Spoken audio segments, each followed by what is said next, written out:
Terima kasih sudah mampir. Yuk dukung channel ini dengan share dan subscribe ya. Oh, gitu ya Ustadz.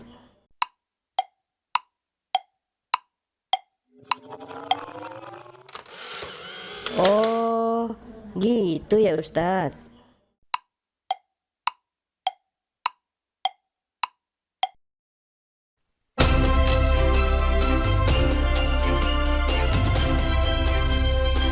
Seperti yang telah kita bangun yaitu online single submission. Sangat dirasakan merugikan petani-petani kita. Terima kasih.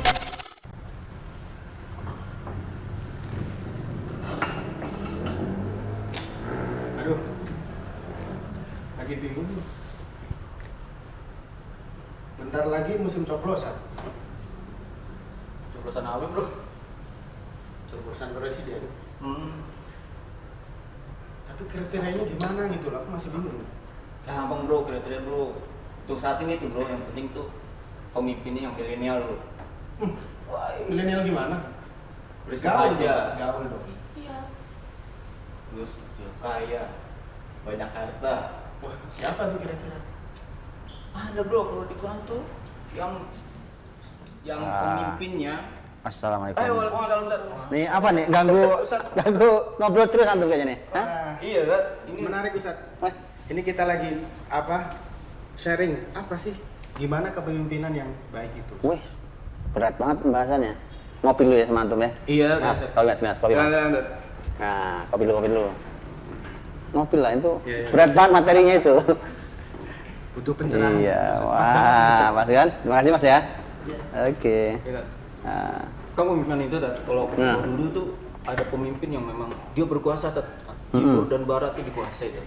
Sangat luas tuh. Contohnya siapa Ustaz? Kalau dalam Quran itu Umar bin Zulkarnain Abdul Ustaz. Aziz. Zulkarnain. Betul, Korea juga. Terus apa Nabi lagi? Sulaiman. Oh, Nabi Sulaiman juga. jadi Kita butuh ceritanya ngomongin milih pemimpin ya. Iya, Tat. Karena kan sekarang sebentar lagi, Tat. Rakyat Indonesia nih memilih pemimpin, Tat. biar saya juga nggak galau memilih di antara dua pilihan, Ustaz. Masya Allah.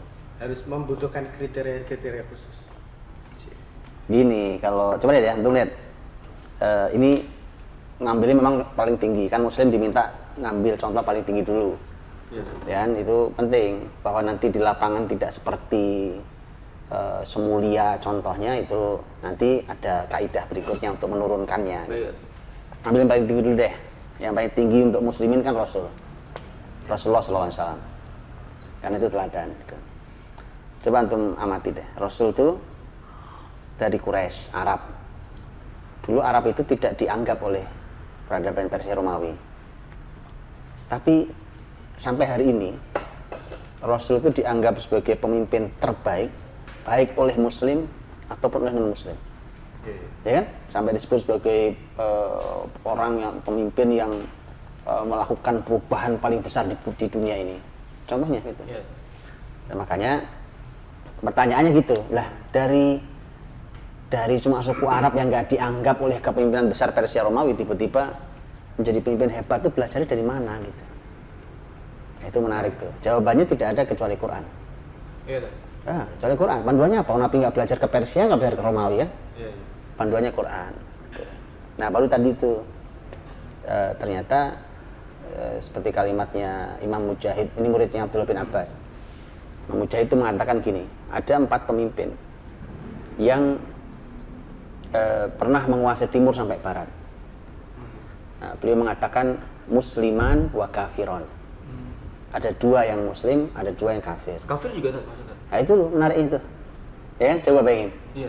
Kenapa, pertanyaannya gini, kenapa ya yang pernah menguasai timur sampai barat itu nggak muslim semua gitu? Iya, Iya kan? iya. Itu menarik. Kenapa Itu nggak saya- muslim? Kok bisa ya? Kenapa tuh, Tat? Quran Itu, menjelaskan seperti itu. Ada penjelasannya, Tat? itu yang menarik tuh, bahwa ternyata memang kepemimpinan ini untuk bisa menguasai timur sampai barat itu tidak cukup babnya hanya seorang muslim. Gitu. Karena kafir itu pun ternyata pernah menguasai timur sampai barat. Ya, makanya nanti ada kaidah yang sangat penting dalam hal itu, dalam tema kepemimpinan itu. Ya, oke. 2 muslim, 2 kafir. Nah di Quran yang disebut itu hanya 2 yang muslim dan 1 yang kafir. Oh, iya. Yang 2 muslim Nabi Sulaiman, Nah, kan? Sulaiman tadi itu yang Zulkarnain, ya Zulkarnain itu muslim dua-duanya. Nah yang kafir yang disebut Quran hanya satu, yaitu Raja Namrud. Tahu kan Namrud kan? Al-Quran menyebutkan itu. Tentang orang kafir, Raja Namrud. Raja Namrud itu. Tapi menariknya Namrud itu di Quran tidak dibahas detail tentang kepemimpinannya. Walau dia pemimpin besar, yang dibahas di Quran malah kekafirannya. Apa coba maksudnya? Supaya Allah ingatkan kalian kalau belajar kepemimpinan jangan dari Namrud. Nah, belajar dari dua yang muslim karena ini detail. Nabi Sulaiman tentang kepemimpinannya disebut detail dalam Quran. Zulkarnain juga disebutkan sangat detail dalam Quran tentang kepemimpinannya. Namrud kalau pemimpin besar tidak disebutkan tentang kepemimpinannya, tapi malah disebutkan tentang kekafirannya. Yang keempat nggak ada di Quran, yaitu Raja Babilonia, yaitu Nebukadnezar. Atau dalam bahasa Arab namanya Bukhtanasar. Yang empat itu. Nah karena posisinya Nebukadnezar nggak ada, si Namrud kepemimpinannya nggak diungkap, malah kekafirannya. Berarti di hadapan Nabi ada dua sosok pemimpin yang dahsyat, yaitu Nabi Sulaiman dan Zulkarnain. Itu yang menarik, walaupun ini beda zaman kan. Nabi Sulaiman kapan, Zulkarnain kapan, beda. Tapi pemimpin itu kalau beriman gitu, itu sama di semua zaman. Coba buka di ayat-ayatnya. Nah, coba buka ayatnya. Yuk. Saya cuma ingin ngajak satu aja perbandingan, satu poin aja. Temanya ini nanti ada banyak, silakan dipelajari ya. Tapi nanti satu aja. Temanya adalah pemimpin dan harta. Pemimpin dan harta. Kan salah satu tolak ukurnya adalah bagaimana sikap pemimpin tersebut kepada hartanya. Nah ya, Wong kan coba anda lihat kan hari ini. Asal mimpin masuk KPK, masuk KPK. Terus, karena nggak bisa ngelola harta. Tangkap, iya gitu. Itu aja yang ketangkep, kalimatnya orang-orang cuma bilang gitu, ini cuma apes saja. Pelakunya bukan cuma dia apes saja gitu akhirnya. Jadi memang sangat masalah harta itu.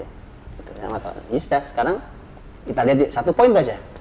Belum yang lain, bagaimana memimpin, kebijaksanaannya, keadilannya, kepedulian terhadap rakyatnya, kekuatannya di hadapan musuhnya, enggak, belum itu. Satu aja, harta. Bandingin deh, sekarang bandingkan. Antum megang Quran kan? Ya apa Ustaz? Oke, Musaf ya buka ya. Antum pegang Musaf. Di sini aja. Ayo siap. Ya. Buka deh. Yang Nabi Sulaiman. An-Naml ayat 36. An-Naml ayat berapa Ustaz? 36 ya. 36. Nah, coba dibaca ya. Oke, baca. Baik. Coba baca. A'udzubillahi minasyaitonirrajim. Falamma jaa Sulaiman qala atumiddunani bimalin fama atani Allahu khairum mimma atakum bal antum bihdiyatikum tafrahun. An-Naml ayat 36. 36. Ada terjemahannya ya? Ada Ustaz. Apa terjemahannya? Maka ketika para utusan itu sampai kepada Sulaiman, dia berkata, apakah kamu akan memberi harta kepadaku? Apa yang Allah berikan kepadaku lebih baik daripada apa yang Allah berikan kepadamu. Tetapi kamu merasa bangga dengan hadiah. Menarik. Ini Sulaiman. Coba satu lagi deh. Langsung. Zulkarnain itu di Al-Kahfi 95. Surah Al-Kahfi 95. Ayat 95. Ini cukup akrab dengan masyarakat Indonesia karena sering dibaca Al-Kahfi. Lanjut coba. Ya. A'udzubillahi minasyaitonirrajim.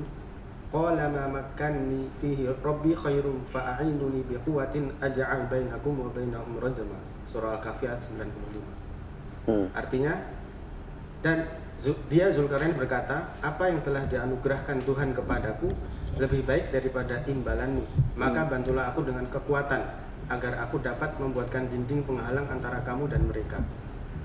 Apa yang telah dianugerahkan Tuhan kepadaku lebih baik daripada imbalan. Paham kan? Iya. Oke, tapi ini sebenarnya latarnya beda, konteksnya beda. Kalau Nabi Sulaiman itu kan hartanya datang dari koleganya sekaligus musuhnya.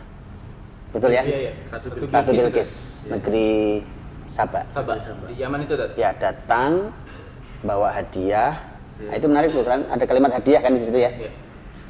Hadiah itu ditolak Sulaiman. Padahal kalau hadiah itu boleh dong diterima ya kan.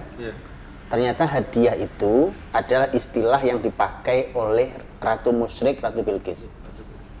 Ternyata hakikatnya bukan hadiah. Hakikatnya adalah riswah, suap. Jadi dari dulu, dari sejak zaman Sulaiman, suap itu istilahnya udah diganti dengan hadiah dari Hadiah, dulu. dari dulu. Sudah dari dulu.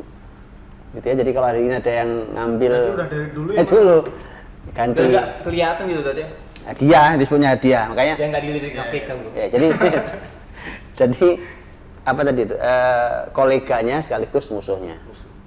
Kalau yang Zulkarnain itu harta juga, cuma dari rakyatnya. Karena itu rakyatnya yang sedang diganggu oleh Ya'juj Ma'juj itu kan minta bantuan ke Zulkarnain, bangunkan tembok ini yang bisa menghalangi kami dari kezaliman mereka. Nah kemudian mereka mengatakan ya kalau bisa membangunkan kami kasih deh harta untuk anda gitu. Zulkarnain menjawab itu. Ini jadi keren, menarik, lihat. Jadi ternyata harta itu datang dari koleganya, musuhnya, kemudian rakyatnya. Harta itu ya ini cuma. Coba pemimpin, ini hartanya cuma ini, koleganya, musuhnya, rakyat. Cuma 3 itu. Antum lihat ya, apa persamaannya? Sulaiman sama Zulkarnain. Bersama-sama menolak. Harta dari koleganya ditolak, dari musuhnya ditolak, dari rakyatnya ditolak. Bahkan rakyatnya ditolak juga ya. Ditolak. Itu. Satu. Yang keren lagi adalah istilah yang dipakai sama. Ada 2 istilah. Satu, Zulkarnain dan Sulaiman sama-sama mengatakan ini dari Allah. Harta yang saya dari Allah. Jadi ada Allah dalam harta mereka. Satu. Kan nggak selalu cuma bilang saya hebat, saya sukses, nggak gitu. Ada Allah. Ini Allah yang Allah berikan pada saya. Yang kedua adalah kata khair. Ya kan? Khair. Nah, kalau Sulaiman mengatakan khairun mimma ataku, kalau Zulkarnain mengatakan ma makanni fihi rabbi khairun. Khair artinya baik. Dan pemimpin tidak mengatakan banyak. Nah ini Ustaz. Dia tidak mengatakan harta saya banyak, enggak, tapi harta saya Baik. Baik. Nah poin ini penting banget Ustaz. Buat kita panduan kita ke depannya dalam memilih pemimpin yang baik itu. Oke, sekarang jadi gampang. Sekarang gini loh. Sekarang kan gampang berarti. Sekarang ini pemimpin, kalau tadi ngobrolin tentang milih yang mana ya bingung. Kegalauan di antara Iya. 2 pilihan. Nice, gitu ya. Nah, itu paling susah milih tuh ya. Itu ini salah satu tolak ukurnya. Ya, Ustaz.